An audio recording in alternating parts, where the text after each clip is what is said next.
mode, and while it's in this mode, it allocates and uses the first 16 megabytes of the entire 64 megabytes of RAM known as MEM2, and of course iOS is completely disabled. The upper 48 megabytes is not readable because the Starlet chip protects against it. However, because the RAM is just external off-the-shelf GDDR3 memory chips with address and data lines, by using a pair of tweezers to set some pins low when they should have been high, exposed the upper 48 megabytes of data. But it gets better. By building memory dumping hardware that exploited the GameCube controller port circuit, the entire 64 megabytes of MEM2 could be dumped and examined.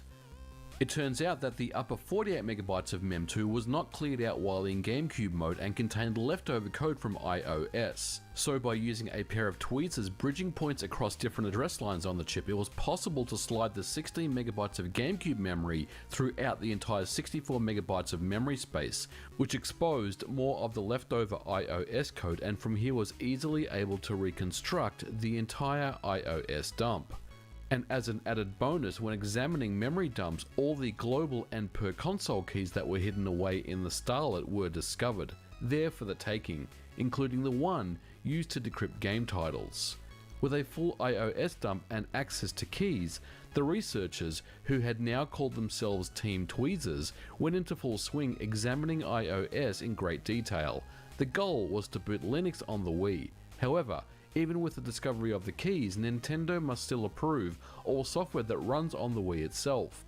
Before running any code, iOS checks the RSA1 signature against the SHA1 hash of the content itself, which is digitally signed by Nintendo, and execution will fail if there is no match. Nintendo's RSA implementation contained a critical flaw. They used the C string compare function that has the side effect of terminating when null is found.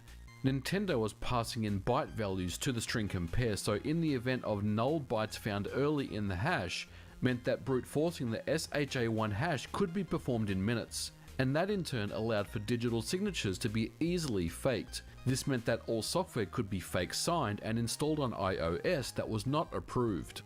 But remember, Team Tweezers' motivation was to come up with a way to run Linux on the Wii.